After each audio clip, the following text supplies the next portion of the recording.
ونستغفره ونؤمن به ونتوكل عليه ونعوذ بالله من شرور أنفسنا ومن سيئات أعمالنا من يهده الله فلا مضل له ومن يضلله فلا هادي له ونشهد أن لا إله إلا الله وحده لا شريك له أما بعد قال الله تعالى أعوذ بالله من الشيطان الرجيم بسم الله الرحمن الرحيم يا أيها الذين آمنوا توبوا إلى الله توبة نصوحا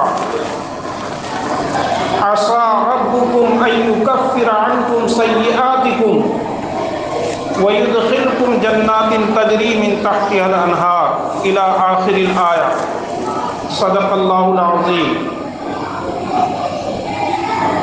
وقال النبي صلى الله عليه وسلم شعبان شهري ورمضان شهر الله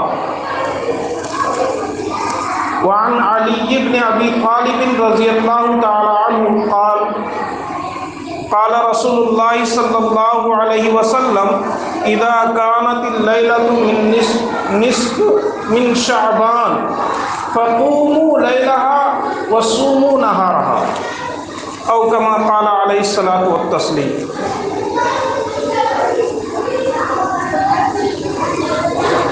بزرگان محترم، حاضرین مسجد، آج ہم سب کو اللہ رب العزت نے شب برات کے موقع پر دینی بات کو سننے اور سنانے کا موقع دیا، یہ اللہ کا خاص کرم ہے۔ آج کی رات جس کو عربی میں لیلۃ البراۃ کہتے ہیں اور فارسی میں اور اردو میں شب برات کہتے ہیں۔ شب کے معنی رات اور برات کے معنی ہوتا ہے چھٹکارا۔ اس رات کو شب برات کیوں کہتے ہیں؟ اس لیے کہتے ہیں کہ نبی پاک صلی اللہ علیہ وسلم کا فرمان ہے کہ جب شعبان کے نصف رات ہو جائے، یعنی 15ویں شعبان کی رات ہو جائے، ہم سب کو جاننا چاہیے کہ انگریزی تاریخ جس کو شمسی تاریخ کہتے ہیں وہ رات کو 12 بجے تبدیل ہوتی ہے، بدلتی ہے۔ جو انگریزی تاریخ ہوتی ہے اس کی ابتدا رات کو 12 بجے ہوتی ہے۔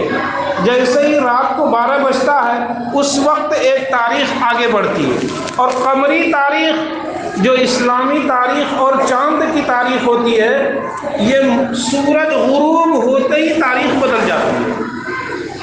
تو یہ جو شعبان کا مہینہ ہے یہ اسلامی مہینوں کے اعتبار سے 8واں مہینہ ہے۔ محرم الحرام سے یہ سال شروع ہوتا ہے۔ محرم الحرام، صفر المظفر، ربیع الاول، ربیع الآخر، جمادی الاول، جمادی الآخر، رجب المرجب اور شعبان۔ تو شعبان یہ 8واں مہینہ ہے۔ میں نے نبی پاک صلی اللہ علیہ وسلم کی حدیث پڑھی، اس سے اس بات کا اندازہ لگتا ہے کہ اس مہینے کی فضیلت اس لیے ہے کہ اس مہینے کی نسبت اللہ کے حبیب صلی اللہ علیہ وسلم نے اپنی طرف فرمائی ہے۔ ہم سب جانتے ہیں نا کہ اگر کوئی غریب بچہ ہو تو اس کو کوئی نہیں جانتا ہے، لیکن اگر پرائم منسٹر کا بیٹا ہو تو چونکہ وہ بھی بچہ ہے اور غریب کا بچہ بھی بچہ ہے، لیکن اس کی نسبت پرائم منسٹر سے ہے اس لیے ہر کوئی جانتا ہے، اس کی عزت ہوتی ہے، اس کی تکریم ہوتی ہے۔ اسی طریقے سے مہینے سارے اللہ کے بنائے ہوئے ہیں، لیکن اس مہینے کی فضیلت یہ ہے کہ اللہ کے حبیب صلی اللہ علیہ وسلم نے فرمایا شعبان شہری، شعبان یہ میرا مہینہ ہے، ورمضان شہر اللہ، اور رمضان کس کا مہینہ ہے؟ اللہ کا مہینہ۔ تو اس مہینے کی نسبت نبی پاک صلی اللہ علیہ وسلم نے اپنی نسبت جانب کی ہے، اپنی طرف کی ہے، اس لیے اس مہینے کی فضیلت ہے۔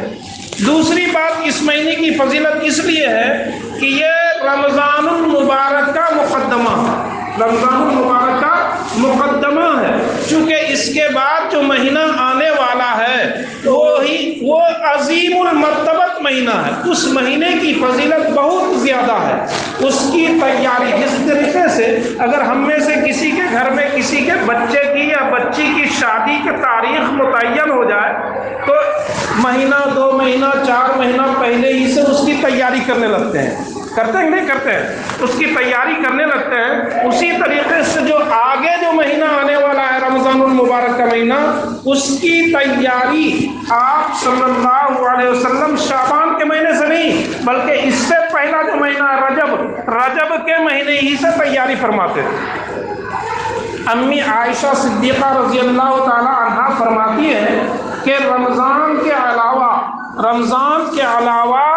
آپ صلی اللہ علیہ وسلم کو سب سے زیادہ روزہ رکھتے ہوئے میں نے شعبان کے مہینے میں دیکھا، یعنی جتنا روزہ آپ صلی اللہ علیہ وسلم شعبان کے مہینے میں رکھا کرتے تھے اتنا زیادہ کسی مہینے میں نہیں رکھتے تھے سوائے رمضان کی، چونکہ رمضان کا روزہ تو فرض ہوتا ہے، وہ تو ہر حال میں رکھنا ہی ہے، لیکن نفلی روزہ آپ صلی اللہ علیہ وسلم شعبان کے مہینے میں بہت زیادہ رکھا کرتے تھے۔ آپ صلی اللہ علیہ وسلم نے فرمایا کہ جب شعبان کا مہینہ آ جائے، رمضان کا مہینہ آنے والا ہو تو اسی وقت سے اپنے کمر کو مضبوط کر لو۔ اسی لیے جب رجب کا مہینہ داخل ہوتا تھا، شعبان سے پہلے والا مہینہ جب رجب کا مہینہ داخل ہوتا تھا، اسی وقت آپ صلی اللہ علیہ وسلم دعا فرماتے تھے، کیا فرماتے تھے؟ اللہم بارک لنا فی رجب و شعبان، اللہم بارک لنا فی رجب و شعبان وبلغنا رمضان، اے اللہ رجب کے مہینے میں اور شعبان کے مہینے میں ہماری زندگی میں اتنی برکت دے کہ ہم کو رمضان المبارک کا مہینہ مل جائے، ہماری زندگی رمضان المبارک کے مہینے تک پہنچ جائے، اتنی برکت دے۔ یہ رجب کے مہینے سے آپ صلی اللہ علیہ وسلم دعا فرماتے ہیں، اس لیے اس مہینے کی خاص فضیلت ہے۔ اور اس مہینے کے اندر چونکہ آج کی رات ہے جس کو شب برات کہتے ہیں، اس سلسلے میں حضرت علی ابن ابی طالب رضی اللہ تعالیٰ عنہ سے آپ صلی اللہ علیہ وسلم کی ایک حدیث مروی ہے جس کو میں نے پڑھا۔ حضرت علی ابن طالب رضی اللہ تعالیٰ عنہ کہتے ہیں کہ اللہ کے نبی صلی اللہ علیہ وسلم نے ارشاد فرمایا کہ جب شعبان کی 15ویں تاریخ آ جائے، جب شعبان کی 15ویں رات آ جائے، فقوموا لیلہا، تو اس کی رات میں تم کھڑے رہو، لفظی معنی اس کی رات میں تم کھڑے رہو، یعنی اللہ کی عبادت میں لگے رہو، وصوموا نہارہا، اور 15ویں تاریخ کا جب دن آ جائے تو اس میں روزہ رکھو۔ یہ ایک حدیث ہے جس کی روایت میں ضعف ہے، کمزوری ہے، لیکن میرے بزرگوں، بہت سارے بزرگوں نے فرمایا کہ رمضان شعبان کے 15ویں دن کا روزہ رکھنا یہ مستحب ہے، کوئی سنت، کوئی واجب، کوئی فرض نہیں، کوئی سنت، کوئی واجب، کوئی فرض نہیں ہے، بلکہ روزہ رکھنا مستحب ہے۔ بعض لوگوں نے تو یہ تک کہا کہ مستحب بھی نہیں ہے، لیکن جمہور علماء کے نزدیک، اکثر علماء کے نزدیک 15ویں تاریخ کا روزہ رکھنا یہ مستحب ہے۔ اس لیے اگر کوئی شخص روزہ نہ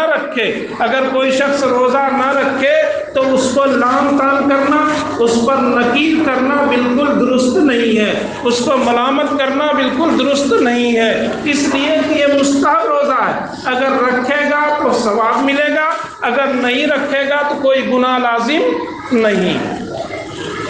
اور آج کی رات کے بارے میں الحمدللہ ثم الحمدللہ، جب ہم لوگ چھوٹے تھے تو اس وقت بہت زیادہ خرافات، بہت زیادہ بدعات اپنے دور سماج میں پائی جاتے تھے۔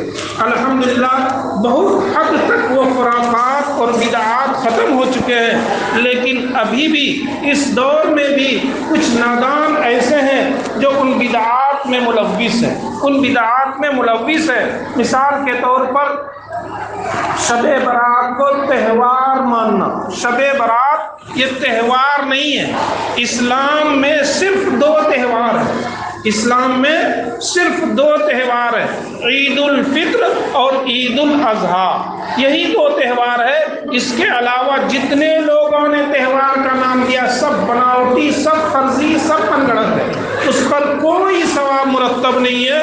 اسلامی تہوار، اسلامی عید ہے ہی نہیں۔ اس لیے پہلی بات تو یہ ہے کہ شب برات یہ کوئی تہوار نہیں، اسلامی تہوار صرف 2 ہے، عید الفطر اور عید الاضحیٰ۔ نمبر 2، اس رات میں حلوہ پکانا الحمدللہ اب تو بہت کم ہو گیا ہے، نہ کے برابر ہو گیا ہے۔ پہلے اس کو فرض اور واجب کے درجے میں سمجھتے تھے، ہر گھر میں حلوہ بنتا تھا۔ اب تو الحمدللہ اللہ تعالیٰ نے فراوانی کی ہے، سالوں بھر ہم سب کے گھر میں حلوہ بنتا ہے۔ اس لیے آج کی رات میں کوئی فرض نہیں ہے اور کوئی اہتمام خاص نہیں ہوتا ہے۔ تیسری بات، بچوں سے پٹاخہ پھوڑوانا، بچوں سے پٹاخہ پھوڑوانا میرے بزرگوں یہ کسی بھی لائن سے درست نہیں۔ حلوہ اگر بناتا ہے تو کھاتا ہے، پیٹ میں جاتا ہے، اس سے طاقت ملتی ہے، اگر اس سے طاقت ملے گی اور اللہ کی عبادت کرے گا تو ثواب ملنے کا امکان ہے۔ لیکن اگر کوئی پٹاخہ پھوڑتا ہے، آتش بازی کرتا ہے یا اپنے بچوں کو اپنی جیب سے خرید کر دیتا ہے اور کیا سمجھ کر کے دیتا ہے کہ نادان ہے، لاڈ اور پیار میں اپنے بچے کو اپنی جیب سے، اپنی گاڑی کمائی سے، اپنے پیسے سے خرید کر پٹاخہ دیتا ہے اور پھوڑتا ہے، تو میرے بزرگوں اس کا عذاب اور اس کا وبال اس دنیا میں بھی بھگتنا پڑے گا اور آخرت میں بھی بھگتنا پڑے گا۔ کسی بھی لائن سے اس کی گنجائش نہیں ہے۔ شریعت میں فضول خرچی اور لغو کام، بیکار کام کی کسی بھی لائن سے گنجائش نہیں۔ اس لیے اور خاص کر کے آج کی رات میں جو مقدس تہوار، مقدس رات ہے، اس رات کے بارے میں نبی پاک صلی اللہ علیہ وسلم نے فرمایا ہے کہ آج کی رات بنو کلب کے بکریوں کے بال کے برابر اللہ تعالی جہنمیوں کو جہنم سے چھٹکارا دلا دیتے ہیں۔ عرب ملک میں ایک قبیلہ، ایک خاندان تھا بنو کلب، ان کا کام تھا بکریوں کو پالنا، وہ بہت زیادہ بکریاں پالتے تھے۔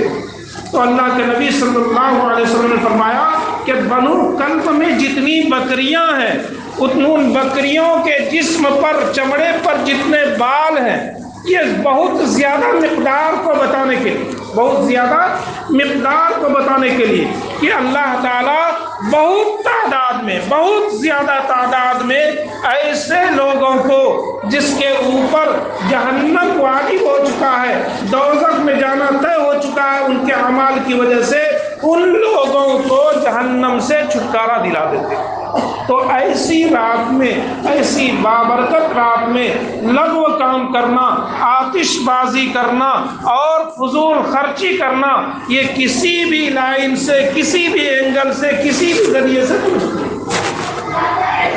نبی پاک صلی اللہ علیہ وسلم نے فرمایا کہ یہ جو رات ہے، اس رات کے اندر جو جیسے ہی سورج غروب ہوتا ہے، سورج ڈوبتا ہے، سورج چھپتے ہی اللہ رب العزت آسمان دنیا پر، ساتوں آسمان ہے، ہم سب جانتے ہیں آسمان 7 ہے، تو جو زمین کا جو آسمان ہے اس کو کہتے ہیں آسمان دنیا، دنیا کے آسمان پر اپنی تجلی فرماتے ہیں، اپنی تجلی فرماتے ہیں، اور کب تک فرماتے رہتے ہیں؟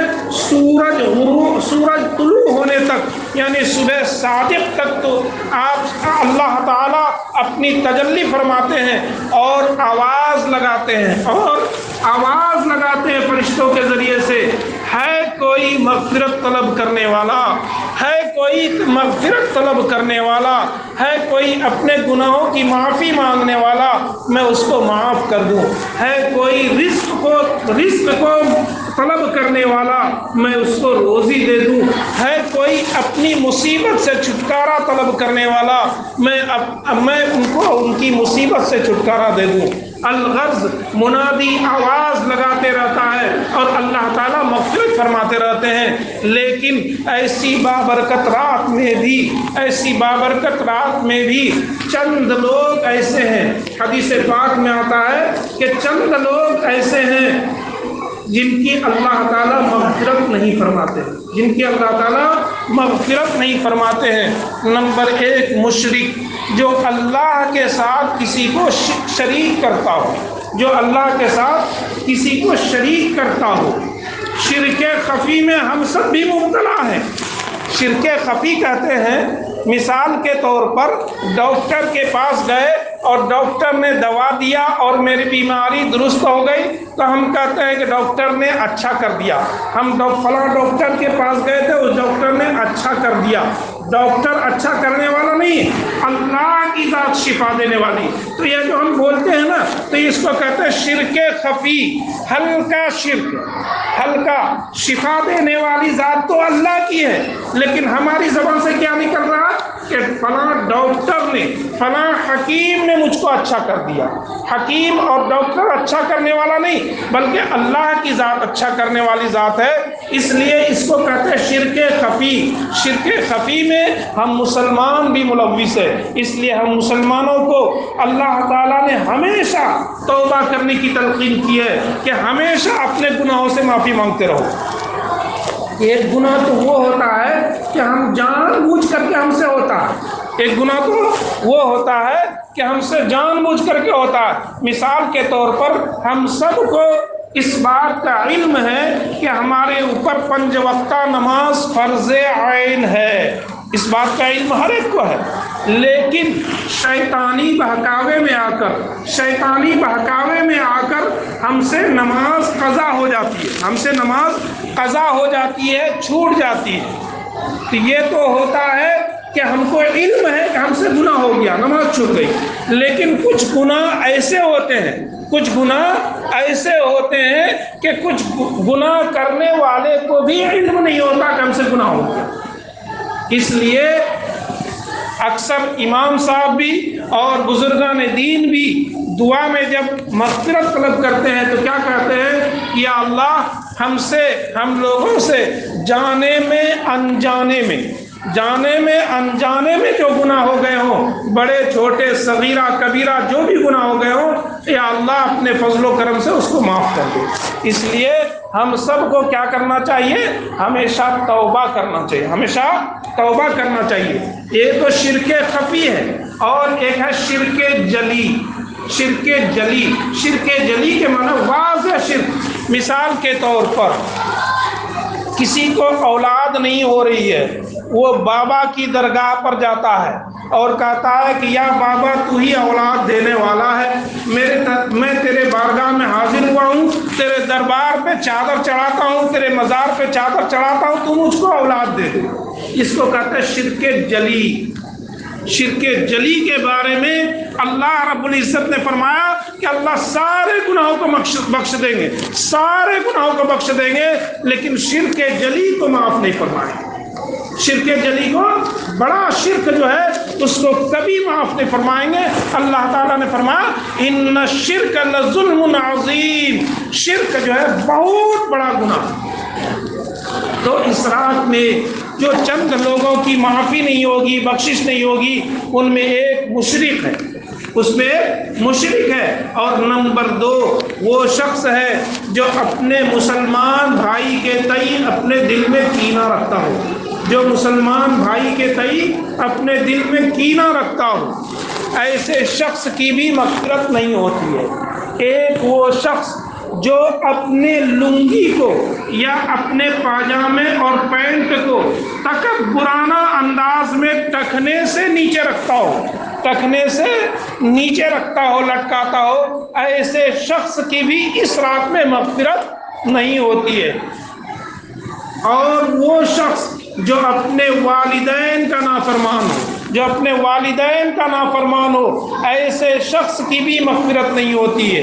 اور وہ شخص جو شراب کا عادی ہو، جو شراب کا عادی ہو، یعنی وہ مکمل شراب میں ڈوبا رہتا ہو، ان کو بغیر شراب پیے چین نہیں ملتا ہو۔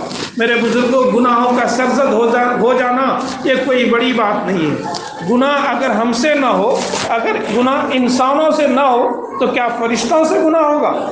فرشتوں سے اللہ تعالیٰ نے فرشتوں کو معصوم عن الخطا بنایا، ان سے گناہ سرزد نہیں ہوگا۔ اللہ تعالیٰ نے ان کو گناہ کرنے کی صلاحیت ہی نہیں دی ہے، لیکن انسانوں کو اللہ تعالیٰ نے گناہ کی بھی صلاحیت دی ہے۔ اس لیے گناہوں کا حضرت آدم علیہ السلام سے تھوڑی لغزش ہوئی تھی۔ ہم بھی انہی کے اولاد ہیں، ہم بھی انہی کے اولاد ہیں۔ الانسان مرکب من الخطأ والنسیان کہا گیا ہے۔ ایک مقولہ ہے کہ انسان بھول اور غلطی کا پتلا ہے، بھول اور غلطی کا پتلا ہے۔ اس لیے ہم لوگوں سے گناہوں کا سرزد ہونا بہت بڑی بات نہیں ہے۔ ہم لوگوں سے چھوٹے گناہ، بڑے گناہ، ہم میں سے ہر کسی سے سرزد ہوتے ہیں، چاہے وہ عالم ہو، مفتی ہو، ان پڑھ ہو، پڑھا لکھا ہو، ہر کس چھوٹا ہو، بڑا ہو، عورت ہو، مرد ہو، ہر کسی سے گناہ سرزد ہو جاتے ہیں۔ لیکن میرے بزرگوں، اللہ کے نبی صلی اللہ علیہ وسلم نے فرمایا التائب من الذنب کمن لا ذنب لہ، کہ گناہوں سے توبہ کر لینا، توبہ کر لینے والا ایسا ہے جیسا انہوں نے کبھی گناہ کیا ہی نہیں۔ گناہوں سے توبہ کر لینے والا ایسا ہے جیسا انہوں نے گناہ کیا ہی نہیں۔ میں نے قرآن پاک کی آیت تلاوت کی، یا ایھا الذین آمنوا توبوا الی اللہ توبۃ نصوحا، اے ایمان والو اللہ سے توبہ کرو، اے ایمان والو اللہ سے توبہ کرو۔ کیسی توبہ؟ توبۃ نصوحا، پکی سچی توبہ کرو، پکی سچی توبہ کرو۔ اور پکی سچی توبہ کی تعریف یہ ہے کہ توبہ کرنے کے بعد پھر اس گناہ کی طرف آدمی نہ پلٹے۔ جس طریقے سے گائے کے تھن سے اگر دودھ نکل جائے تو پھر وہ دودھ تھن میں نہیں جاتا، نہیں جا سکتا ہے۔ اسی طریقے سے جب انسان گناہوں سے توبہ کر لے تو پھر وہ اس گناہ کی طرف نہ لوٹے، اس کو کہتے ہیں توبۃ نصوحا۔ اللہ تعالیٰ نے فرمایا یا ایھا الذین آمنوا توبوا الی اللہ توبۃ نصوحا، اے ایمان والو اللہ سے پکی سچی توبہ کرو۔ آگے کیا فرمایا؟ اللہ نے فرمایا عسیٰ ربکم، اللہ کی ذات سے امید ہے، اللہ کی ذات سے امید ہے۔ کس چیز کی امید ہے؟ ان یکفر عنکم سیئاتکم، کہ اللہ تعالیٰ تمہاری توبہ کی وجہ سے، تمہاری توبہ کے بدلے میں تمہارے سارے سیئات کو، تمہارے سارے خطایا کو، تمہارے سارے گناہوں کو اللہ تعالیٰ معاف کر دیں گے، مٹا دیں گے۔ عسیٰ ربکم ان یکفر عنکم سیئاتکم، امید ہے کہ تیرا رب تمہاری توبہ کی وجہ سے تمہارے سارے گناہوں کو مٹا دیں گے۔ اور آگے فرمایا وَيُدْخِلْكُمْ، اور سارے گناہوں کو مٹانے کے بعد تم کو ایسے باغ میں داخل فرمائیں گے، ایسی جنت میں داخل فرمائیں گے جس کے نیچے نہریں جاری، جس کے نیچے نہر جاری ہے۔ تو میرے بزرگوں، آج کی رات جو ہے یہ توبہ والی رات، آج کی رات توبہ والی رات ہے۔ اس لیے ہم سب کو بالخصوص اپنے اپنے گناہوں سے اللہ کی بارگاہ میں توبہ کرنا چاہیے، اور یہ نہیں کہ صرف مسجد میں توبہ کریں گے تو قبول، گھر میں توبہ کریں گے تو اللہ تعالیٰ قبول نہیں کرے گا، ایسی بات نہیں۔ رات دن کے 24 گھنٹے سچے دل سے جس وقت بھی چاہیں، جس گھڑی میں بھی چاہیں، آپ اللہ کے سامنے رو کر کے گڑ گڑا کر، اللہ کے نبی نے تو یہ فرمایا کہ اگر رونا نہ آئے تو رونے کی صورت بنا کر کے اللہ سے معافی طلب کر لے، اللہ معاف کر دے گا۔ اور آج کی رات میں تو خود اللہ کی طرف سے آواز لگائی جا رہی، یہ تو کھلا آفر، اللہ کی طرف سے کھلا آفر ہے کہ ہے کوئی مغفرت طلب کرنے والا، میں اس کو معاف کر دوں۔ ہم سب تو گناہوں کے پتلے ہیں، ہم سب تو گناہوں کے سمندر میں ڈوبے ہوئے ہیں، چاہے وہ سفید ڈریس والا ہو، کالے ڈریس والا ہو، کرتا پاجامہ پہننے والا ہو، شرٹ پینٹ پہننے والا ہو، ہر شخص گناہوں کا پتلا ہے۔ ہر شخص اپنے گریبان میں جھانک کر کے دیکھے گا تو اس کو معلوم ہوگا کہ میں کتنے گناہوں میں ڈوبا ہوا ہوں، مجھ سے کتنے گناہ سرزد ہو رہے ہیں، کتنے اللہ کی اور نبی پاک صلی اللہ علیہ وسلم کی احادیث کی نافرمانی ہو رہی ہے، کتنی شریعت ہم سے چھوٹ رہی ہے، کتنے دین محمدی کو ہم تباہ و برباد کر رہے ہیں، ہماری ذات سے آپ صلی اللہ علیہ وسلم کی ذات کو تکلیف پہنچ رہی ہے۔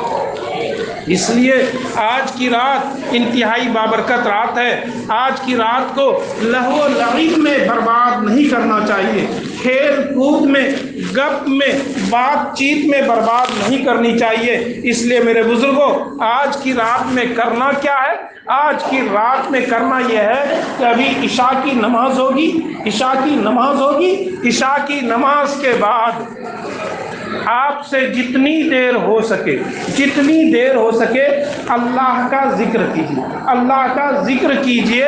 اس کے بعد پھر آپ گھر جا کر آرام سے سو جائیے۔ سونے کے بعد آپ فجر سے پہلے اٹھیے اور تہجد کی 2 رکعت، 4 رکعت، 6 رکعت، 8 رکعت، 10 رکعت، 12 رکعت، جتنی آپ کو توفیق مل جائے تہجد کی نماز ادا کیجیے اور فجر کی نماز باجماعت ادا کیجیے۔ انشاءاللہ اگر آپ عشاء کی نماز اور فجر کی نماز باجماعت ادا کر لیتے ہیں تو آپ کو انشاءاللہ اللہ کی ذات سے قوی امید ہے کہ پوری رات عبادت کرنے کا ثواب ملے گا، پوری رات عبادت کرنے کا ثواب ملے گا۔ اس لیے جس کو مقدر ہو، جتنی توفیق ہو، اللہ کا ذکر کیجیے، اللہ کی عبادت کیجیے، لہو و لعب میں، کھیل کود میں، چائے دکانوں پر گپے مارنے میں اپنا وقت ضائع اور برباد مت کیجیے۔ اگر کسی کو توفیق ہو جائے تو آج کی رات صلاۃ تسبیح والی نماز بھی ادا کر لیجیے، صلاۃ التسبیح کے بارے میں روایت میں آتا ہے کہ اللہ کے حبیب صلی اللہ علیہ وسلم نے اپنے چچا حضرت عباس رضی اللہ تعالی عنہ کو بہت تاکید کے ساتھ یہ نماز سکھائی ہے اور اخیر میں یہ فرمایا ہے کہ چاہے زندگی میں ایک بار ہو، چاہیے تو ہر دن پڑھے، ہر دن نہ ہو تو ہفتے میں ایک دن پڑھے، ہفتے میں بھی نہ پڑھ سکے تو مہینے میں ایک دن پڑھے، مہینے میں بھی نہ پڑھ سکے تو سال میں ایک دن پڑھے، اور اگر سال میں بھی نہ پڑھ سکے تو زندگی میں تو ایک مرتبہ ضرور یہ نماز پڑھے۔ اس نماز کی بڑی فضیلت ہے۔ اس نماز کا طریقہ یہ ہے کہ صلاۃ التسبیح والی جو نماز ہے یہ نفل نماز ہے۔ اس کی نیت جو ہوتی ہے، نفل نماز 4 رکعت کی نیت ہوتی ہے، اور اس کی ترتیب یہ ہے کہ 4 رکعت ہوتی ہے اور ہر رکعت میں 75 مرتبہ ایک تسبیح پڑھی جاتی ہے، سبحان اللہ والحمد للہ ولا الہ الا اللہ واللہ اکبر۔ یہ تسبیح ہر رکعت میں 75 مرتبہ پڑھی جاتی ہے۔ 75 مرتبہ کیسے پڑھی جاتی ہے؟ جب آپ نیت باندھیں گے تو نیت باندھنے کے بعد ثنا پڑھیں گے، ثنا سبحانک اللہ پڑھیں گے۔ ثنا سے فارغ ہونے کے بعد، ثنا پڑھنے کے بعد آپ 15 مرتبہ یہ پڑھ لیجیے، یہ تسبیح، سبحان اللہ والحمد للہ ولا الہ الا اللہ واللہ اکبر، یہ 15 مرتبہ آپ یہ تسبیح پڑھ لیجیے۔ اس کے بعد پھر آپ سورت پڑھیے، سورہ فاتحہ پڑھیے، پھر اس میں سورت ملائیے، اس کے بعد پھر 10 مرتبہ پڑھ لیجیے، اور پھر جب آپ رکوع میں جائیں تو رکوع میں کیا پڑھتے ہیں؟ سبحان ربی العظیم، یہی پڑھتے ہیں تسبیح، سبحان ربی العظیم۔ یہ تسبیح پڑھنے کے بعد 10 مرتبہ یہ تسبیح پڑھ لیجیے۔ پھر آپ رکوع سے جب کھڑے ہوں تو کھڑے ہو کر 10 مرتبہ پڑھ لیجیے، پھر آپ کھڑے ہو کر پھر سب سجدے میں جائیں تو سجدے میں پڑھتے ہیں سبحان ربی الاعلیٰ، وہ تسبیح پڑھنے کے بعد پھر 10 مرتبہ پڑھ لیجیے۔ پھر پہلے سجدے سے آپ بیٹھتے ہیں جس کو جلسہ کہتے ہیں، تو جب آپ بیٹھیں گے تو اس وقت 10 مرتبہ پڑھ لیجئے۔ پھر آپ دوسرے سجدے میں جائیں تو دوسرے سجدے میں سبحان ربی الاعلیٰ پڑھنے کے بعد 10 مرتبہ پڑھ لیجئے۔ یہ ٹوٹل ایک رکعت میں 75 مرتبہ ہوتا ہے، 4 رکعت میں 300 مرتبہ یہ تسبیح ہوگی۔